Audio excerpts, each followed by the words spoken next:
Hello guys, কেমন আছেন সবাই? অভিরুচি টেলার্স থেকে আমি সুমন আপনাদের সবাইকে স্বাগত জানাচ্ছি একটি নতুন পর্বে। আজকের পর্বে আমি আপনাদেরকে একটি 48 বডির জন্য প্যান্ট কাটিং পায়জামা কেটে দেখাবো।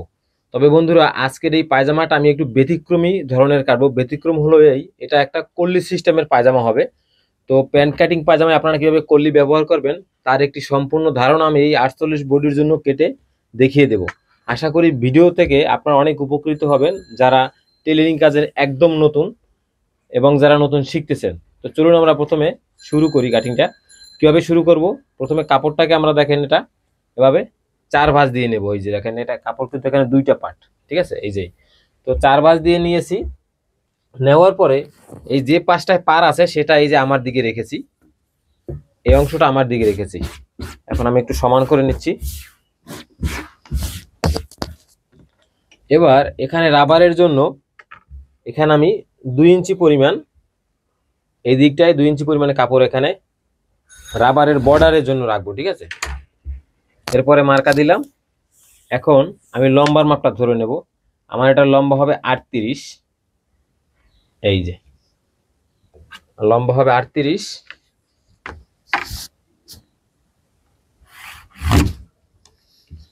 এবার এখন হাইয়ের মাপটা ধরার জন্য আসেন। হাইয়ের মাপ কত হবে? আমার হাই হবে এটা 16 ইঞ্চি, সরি, হাই হবে এটা 15.5 ইঞ্চি।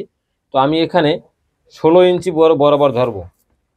48 বডির জন্য আমি এখানে উপরে কোমরের লুজ দেবো 14 ইঞ্চি। 14 ইঞ্চি এখানে সেলাই ভাগটা বাদ দিয়ে, তো আমি হাইয়ের মাপটা ধরার জন্য আমি এখান থেকে এই যে 16 ইঞ্চি পরিমাণে একটা দাগ দিলাম। বন্ধুরা, এটা কিন্তু ছোট কল্লি হবে এখানে, এই জন্য 16 ইঞ্চি। যদি ছোট কল্লি না হতো তাহলে কিন্তু এটা হতো 13 ইঞ্চি এখানে, ঠিক আছে? ওটার কাটিং এর মেজারমেন্টটা আবার সম্পূর্ণ আলাদা।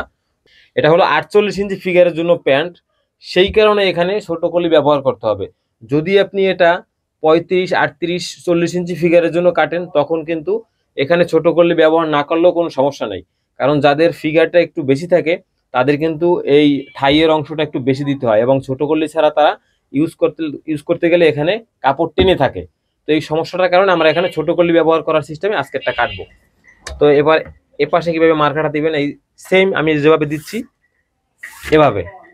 এখন এইখানে একটা পয়েন্ট আছে, আমরা প্যান্টটা কিন্তু এভাবে সোজা কাটতে পারবো না। সোজা কাটলে কি হবে, এই জায়গাটা সেই যে উপর দিকে উঠে থাকে সেই সমস্যাটা কিন্তু থেকেই যাবে। তো আমরা কি করব, এখান থেকে 3 ইঞ্চি, এই 3 ইঞ্চি দূরত্বে, এই যে এখানে যেখানে মার্কা দিয়েছি এখান থেকে এই 3 ইঞ্চি দূরত্বে এইখানে মার্কার সাথে মিলিয়ে দেবো। কিভাবে মিলাবো দেখেন, এই যে এটা একটা উল্টো শেপ দিবেন, এই যেভাবে। এই এখন আমরা এখানে থাইয়ের লুজ কত দেব? আমরা থাইয়ের লুজ দেবো এখানে 14 ইঞ্চি, আমি আগেই বললাম 14। এবার এখানে কত দেব? আমার এখানে হবে 16 ইঞ্চি, এই যে 16। এখন এখানে কিভাবে এই হাইটা বানাবেন, এই যে দেখেন এইভাবে, ঠিক শেপ কার্ডের এই অংশ দিয়ে এখানে এইভাবে, এই এখন এইখানে দেখেন এই যে একটা শেপ দিছি, এই শেপটার একটা কিন্তু এখানে সিস্টেম আছে। সিস্টেমটা কি আমি আপনাদেরকে বলি। যখন আপনি রাবারটা লাগাবেন, এটা অনেকে আবার কি করেন, এই যে এভাবে দেন। আমি আবার সেই দাগটাও একটু দিয়ে দেখাই আপনাদের। এই যে তো এভাবে সোজা দিলে কি হবে, যখন আপনি রাবার লাগাবেন তখন কিন্তু এই যে এখানে রাবারটা লাগাতে গেলে এই অংশে রাবারটা আসবে না, কারণ এটা তো আপনি সোজা এখানে সোজা কাটবেন। তখন রাবারটা লাগাতে গেলে এখানে একটু কাপড়ে মানে সমস্যা হয়ে যাবে, কাপড়টা একটু এখানে কুচকে থাকা। আর যদি আমি এই যে শেপটা মানে রাবার যতটুকু ভাঙ্গা হবে, এই ধরেন আমি এতটুকু রাবার ভাঙবো, তো রাবার ভাঙ্গার এই যে শেপটা এটা যদি সোজা থাকে তাহলে কিন্তু আর এখানে এই সমস্যাটা হবে না। তো এইটা বন্ধুরা আপনারা একটু খেয়াল রাখবেন। তো এখানে আমি দেব 16 ইঞ্চি দেয়া আছে। এবার পায়ের মুখের মাপ ধরবো 15.5 ইঞ্চি, এই দেখেন 15.5। এবার আমি এটার সাথে এটা এইভাবে একদম মিলিয়ে দেব। এই যে একবারে শেপের মাথায় দেওয়া যাবে না, তাহলে এই যে এই জায়গাটা আবার একটু চিপা হয়ে যাবে। এই দেখেন আমাদের এখানে সম্পূর্ণ প্যান্ট কিন্তু মার্কা দেয়া শেষ। এখন আমরা কেটে দেখাচ্ছি।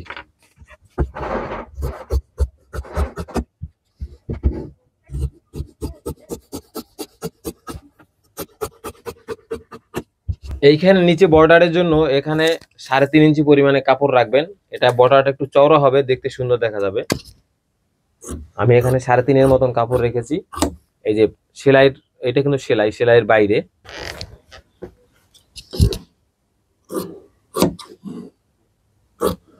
আপনারা একটু আমার কাটিংটা খেয়াল করবেন, আমি কোনখানে কতটুকু কাপড় রেখে কাটতেছি।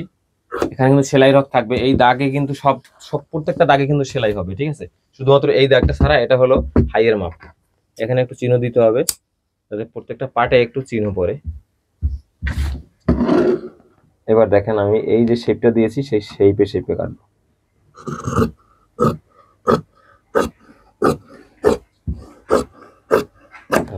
সেলাই ভাগ রেখে এখানে চিহ্ন দেবো, এখানে চিহ্ন দেবো। এই এখন আমরা কল্লিটা কেটে নেব। ছোট কল্লিটা কিভাবে হবে,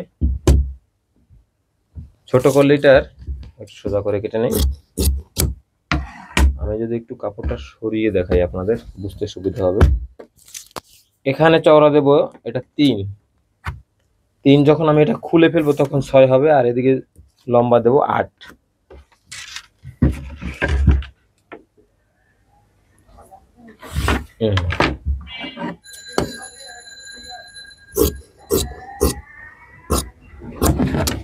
এখন এটা যখন খুলবেন তখন এরকমটা দেখা যাবে, এই যে ঠিক আছে। এটা কোনখানে লাগাতে হবে, এটা কিভাবে লাগাতে হবে, এই যে এই চিকন মাথা থাকবে উপরের দিকে আর এই মাথা থাকবে এদিকে, এটা এখানে এভাবে লাগাতে হবে। এবং এটা রাবার লাগানোর পরে, তৈরি করার পরে যদি কাপড় কোনোখানে কুঁচকে থাকে বা পরতে সমস্যা হয় তখন আপনি আমাকে ধরবেন। এই সেম মেজারমেন্টে আপনারা সেম বডির যদি পায়জামা কাটেন, প্যান্ট কাটেন, আশা করি কোনো সমস্যা হবে না। তো বন্ধুরা, ভিডিওটি ভালো লাগলে একটি লাইক দিতে ভুলবেন না। আর এরকম আরও ইনফরমেশনমূলক ভিডিও পেতে অবশ্যই সঙ্গে থাকবেন, সাবস্ক্রাইব করবেন এবং লাইক কমেন্ট করবেন। ধন্যবাদ, ভালো থাকবেন সবাই, দেখা হবে নতুন কোনো ভিডিওতে।